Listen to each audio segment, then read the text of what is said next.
On Afternoons with Jimmy Smith, it's time for November 1. Yeah, as mentioned earlier, we were going to talk about the Penrith Panthers and what they're going to do with their forward pack, but this dropped just before we came on air. Brent Reid reporting in the Daily Telegraph that it looks set to sign, so let's assume it's going to happen. Jonah Pezet will leave the Melbourne Storm. He'll play 1 year at the Parramatta Eels, and then he'll join the Brisbane Broncos on a mega move. So, mega move, we're assuming more than 3 years, highly paid. But, Maestro, this hit us just before we came on air, and it has ramifications for all of these teams that Storm, Eels, Broncos, Bears, and Chiefs.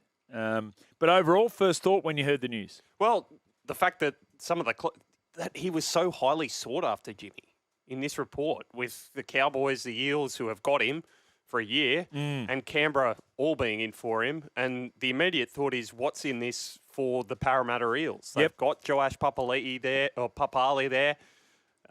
So is this a short-term deal to give him a little bit more time to develop and then come into partner Mitch Moses? I think the point you made at the start of the program about the similarities between Jonah Pezet and Mitch Moses' games is a really prescient one as well. And then how does he fit into that Brisbane Broncos side? I'd assume, well, as Reddy's written here, Adam Reynolds out, Jonah Pezet in come 2027. Eels Muzz says, g'day Jimmy, as an Eels fan, I say a big yes, please, but don't get the sugar hit for 1 year offer. What's the point? So I think it was either a 1 year hit or not at all. Right, it feels like that Jonah Pezet was going to be at the Brisbane Broncos, and they've swooped. They've stolen everyone's thunder, whether it's the Bears, the Chiefs, or whoever they thought, maybe to a lesser degree the Storm. But the moment that Jerome Hughes extended, then Jonah Pezet said, no. And the sample size that we've seen of Jonah Pezet, he's still under 30 NRL games. He is clearly NRL talent. Clearly NRL talent. And in fact, that type of player that you look at this and now the number's wrong, but if Newcastle signed Jonah Pezet for 10 years and not Dylan Brown, because that's the exact type of player that they want. The point around Mitchell, Moses and Pezet playing together is that's if Mitchell's playing. And touch wood and, we hope that he does play every game for Parramatta in 2026. But history tells us that's not a given. So if he is out for any length of time, then what a great fit coming in. And maybe then Joash Papali will get the opportunity. But as I said, there was the game in particular. They were down 12-0 to the Canberra Raiders. They led at halftime 16-12. The Canberra Raiders ended up winning 40 points to 16. It was one of those games where we were looking more at the Canberra Raiders and say, I would love to have seen the overs-unders on, or the plus-minus on Joe Tarpany that game. But there were moments during the course of that game, and he was playing 5/8 Papali, and you thought, nah, I'm not convinced. Like, that's my concern. That was my concern. And maybe Jason Ryles held the same concerns. And then the other thing is about the younger players coming through the system. Who are the players where you go, you know what? This is a big change for us. I know Jonah. I know his father. So let's get him in. He can do a job for us here, or otherwise we don't get him at all, and the Brisbane Broncos get him. So from the Eels' point of view, I think it really does open up their opportunity to be a top 8 side next year, based on what we saw at the back end.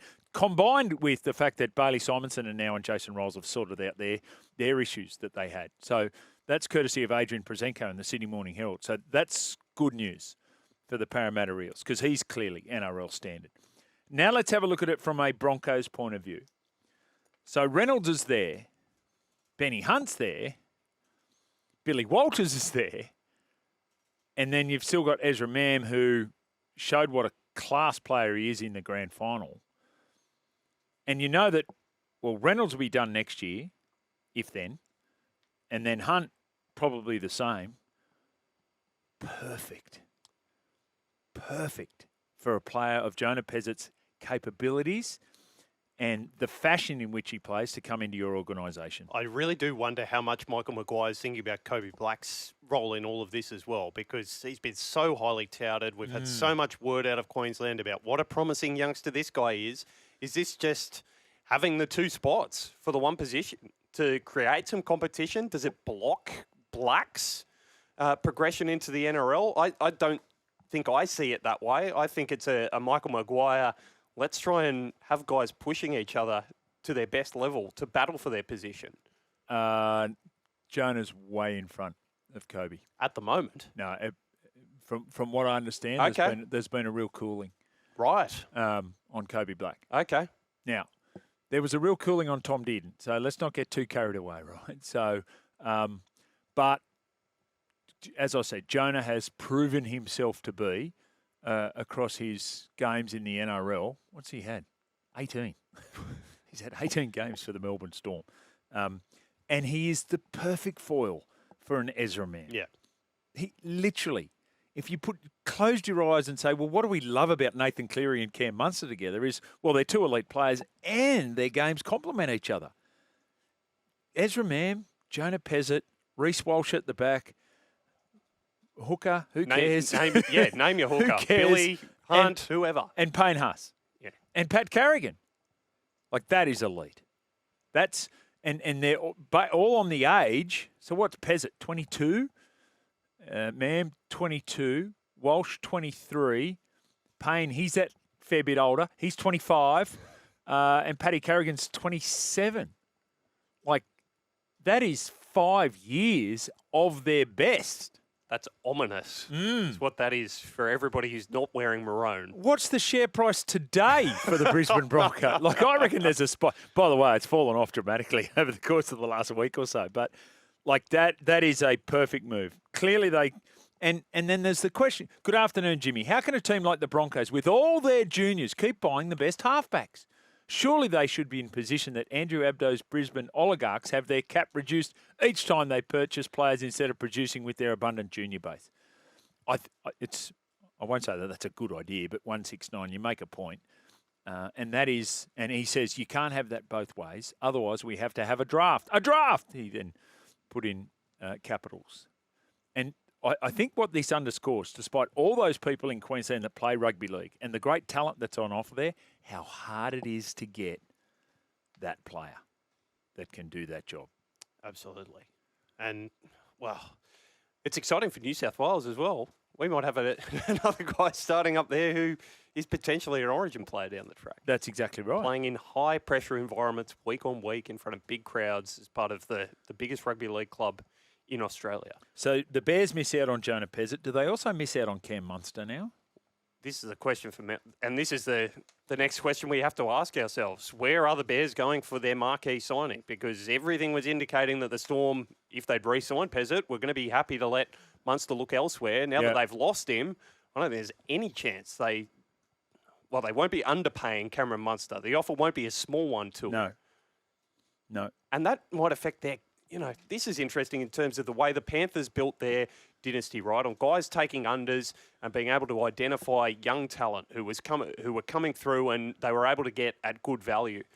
I don't know that the Storm salary cap is looking all that value ridden at the moment. I know they've just moved on Nelson Asafa-Solomona, but suddenly you're paying premium for Jerome Hughes on this next deal. You're paying a premium for Cameron Munster if you want to keep him there. You're going to be paying a premium if you are keen to keep Ryan Pappenhausen, although indications seem to be that he's not moving towards that. But suddenly you've got a big chunk of your cap spent on a couple of players. So Suafa'alongo is the one there, yes, with Pappenhausen. Harry Grant obviously is going to be there, and he'll extend. You will extend him.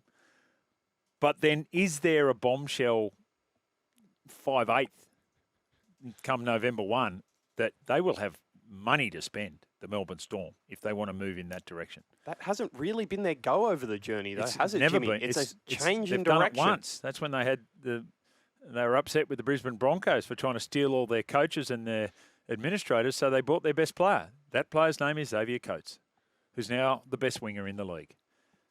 They don't do it. So, yeah. And what does that mean for Craig Bellamy? Like, what is this? Because couldn't you say, oh, look, we've got Jonah Pezet here, Craig. Look how exciting the future's going to be. I know you've lost 2 grand finals in a row, but let's not talk about that. There's another part to play out there for the Melbourne Storm. Massive challenge for them to get back to another grand final. And then the question is, can they take the next step? Because their record against those top teams this season is not going the right way, if you know what I mean. That's right. And maybe Craig's missed out on Jonah Pezet to the Gold Coast Titans too. So there was And just on that, I had it yesterday and didn't get to it, but we're looking at that and the clause and Josh Hannay saying yes to that.